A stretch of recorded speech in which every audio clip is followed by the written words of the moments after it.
अस्सलाम वालेकुम। उम्मीद करता हूँ आप सब खैरियत से होंगे।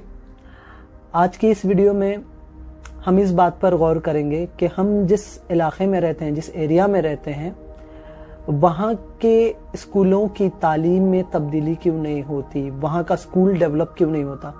ऐसे कुछ एरियाज़ हैं, मैं कहता हूँ जहाँ पे मैं रहता हूँ वहाँ पे भी शायद ये इशू है। तो इसीलिए मुझे लगा इस बात के ऊपर थोड़ा गौर करना ज़रूरी सा लगा।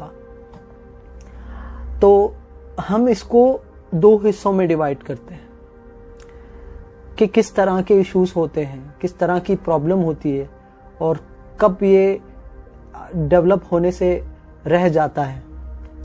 तो हम इसको दो हिस्से में डिवाइड करते हैं। तो पहली जिम्मेदारी जो है वो स्कूल के मैनेजमेंट की ले लेते हैं, जो उनकी क्या क्या रिस्पॉन्सिबिलिटीज होती है उसके बारे में बात करते हैं। वैसे जिम्मेदारियां बहुत सारी होती हैं पर ये कुछ ज़रूरी है। तो पहला जो कहूँगा मैं कि स्कूल का जो माहौल है वो क्लीन, नीट और रेस्पेक्टफुल होना चाहिए। स्पोर्ट्स एक्टिविटीज़ जो है, स्पोर्ट्स एक्टिविटीज़ बहुत सारे बच्चों को पसंद होती है, तो उसको भी इम्पोर्टेंट देना ज़रूरी समझना चाहिए। कुछ स्कूल में स्पोर्ट्स एक्टिविटीज़ को इग्नोर कर देते हैं, उतना ज़रूरी नहीं समझते हैं। तो मेरा मानना यह है कि उस चीज़ को भी हम लोग इम्पोर्टेंट देना चाहिए। कुछ बच्चों के लिए, सारे बच्चे स्पोर्ट्स में उतने एक्टिव नहीं रहते, पर कुछ होते हैं जिनको स्पोर्ट्स में बहुत ज़्यादा इंटरेस्ट होता है, तो उसके लिए स्पोर्ट्स एक्टिविटीज़ को भी इम्पोर्टेंट देना चाहिए। और अगर हो सके तो टीचर्स को हर महीने 1 या 2 सेशन ऐसा रखे जो टीचर्स को मोटिवेशन मिले। अगर टीचर्स मोटिवेट रहेंगे तो एक बात साफ है कि आपके बच्चे भी पढ़ने में अपना ध्यान लगाएंगे। फिर जब भी कोई स्टूडेंट्स का कुछ इश्यूज हो जाता है तो उस इश्यूज को रेस्पेक्टफुली ही सॉल्व किया जाए, ना ही उस स्टूडेंट्स को या उनके पेरेंट्स को बुलाकर कोई इररेस्पेक्टफुली बात करें। इस तरह की चीज़ें नहीं होनी चाहिए, ताकि वो बच्चे का भी मन बना रहता है और वो माँ बाप का भी मन बना रहता है स्कूल में। और चौथा जो मैं कहूँगा, जो आखिरी है और बहुत ज़रूरी है, जब भी स्कूल में मैनेजमेंट किसी टीचर्स को हायर करती है तब पहले उनकी पर्सनालिटी को देखो। पर्सनालिटी यानी उनकी ब्यूटीनेस को नहीं, उनकी हाइट को लेकर नहीं है, मतलब उनकी फिटनेस वगैरह को लेकर नहीं, उनके नॉलेज को लेकर, उनके गोल को लेकर कि उनका गोल क्या है। उनका गोल पैसे कमाना है या बच्चों को पढ़ाना है, बच्चों को पढ़ाकर उनके गोल को पूरा करना है। अगर पैसे कमाना ही टीचर्स का गोल है तो जाहिर है कि बच्चों की तालीम में ना कोई इजाफा होगा और ना ही स्कूल की डेवलपमेंट में। टीचर्स के गोल को लेकर इसीलिए क्योंकि जब ज़मीन अंदर से ही खोखली हो तो वहाँ पर इमारत बनाना फजूल है, बेकार है। इसीलिए टीचर्स के गोल को देखना ज़रूरी है। जब आपके टीचर्स स्ट्रांग होंगे तब बच्चों का जो ध्यान है वो पढ़ाई के ऊपर स्ट्रांगली रहेगा, उनका फोकस हमेशा बना रहेगा उसके ऊपर। तो इसीलिए टीचर्स के गोल को देखना सबसे ज़रूरी है। अब बात करते हैं दूसरे हिस्से की, यानी स्कूल की काबिलियत को लेकर कि कब जाकर स्कूल फाइनेंशियली स्ट्रांग बनता है, कब जाकर अच्छे क्वालिफाइड टीचर्स को हायर कर पाता है, कब जाकर हार्ड वर्किंग टीचर्स को स्कूल अफोर्ड कर पाता है, कब जाकर स्टूडेंट्स को अच्छी फैसिलिटीज प्रोवाइड कर सकता है।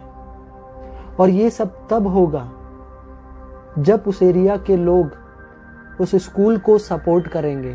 अब सपोर्ट यानी अपने बच्चों का एडमिशन करेंगे, तब वो स्कूल अच्छी फैसिलिटीज प्रोवाइड कर सकता है। अगर उस एरिया के लोग स्कूल को सपोर्ट नहीं करेंगे तो वो स्कूल कभी डेवलप नहीं होगा, आज भी नहीं होगा, कल भी नहीं होगा। कहने का मतलब यही है कि आपके पास 5 मीटर की दूरी पर एक दरख्त है और 15 मीटर की दूरी पर एक और दरख्त है।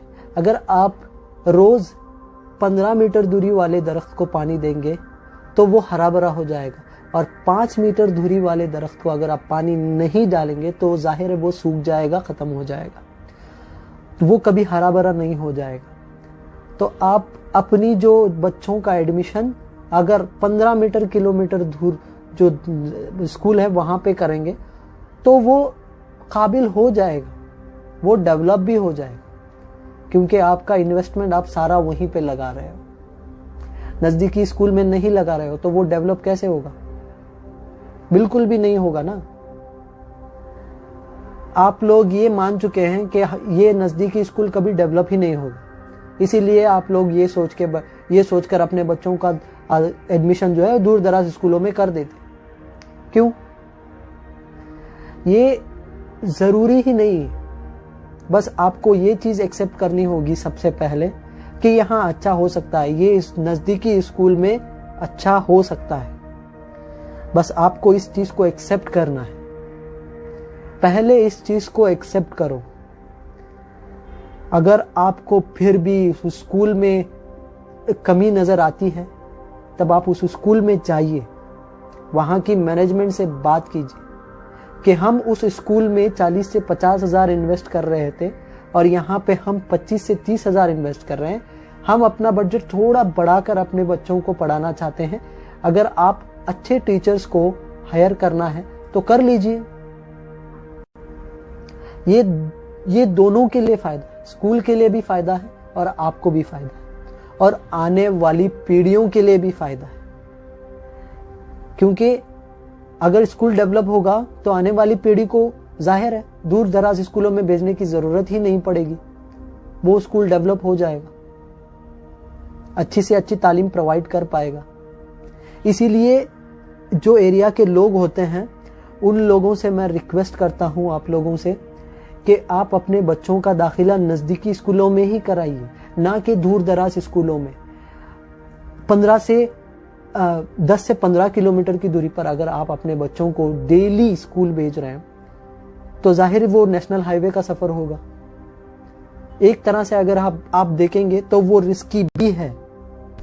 अगर आप अपने बच्चों का एडमिशन नजदीकी स्कूलों में कराएंगे तो वो डेवलप होगा, आपका सपोर्ट उसको मिलेगा, तो हर तरह की फैसिलिटीज वो स्टूडेंट्स को प्रोवाइड कर पाएगा, वहाँ की तालीम अच्छी हो जाएगी, वहाँ पे अच्छे से अच्छे टीचर्स आ जाएंगे और आपका बच्चा भी बेसमेंट से यानी पहली तालीम से ही स्ट्रांग रहेगा, तो उसको आगे चलकर भी किसी तरह का तालीम में दबाव डालने की जरूरत नहीं पड़ेगी।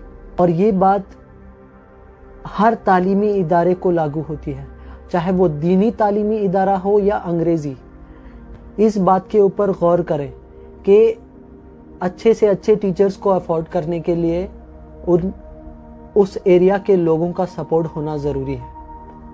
अगर आप अच्छे टीचर्स को हायर करते हो तो उनके गोल को देखना जरूरी है। उम्मीद करता हूं आप सब अपने बच्चों का एडमिशन नजदीकी स्कूलों में ही कराएंगे, अपने नजदीक जो स्कूल है उसको ही आप सपोर्ट करेंगे और उसको डेवलप होने में आपकी मदद हमेशा बनी रहेगी। तो ये वीडियो यहीं पे ख़त्म होती है। मिलते हैं अगली वीडियो में इसी तरह किसी खास बात को लेकर या किसी खास टॉपिक को लेकर। तब तक के लिए दुआओं में याद रखें। अल्लाह हाफिज़।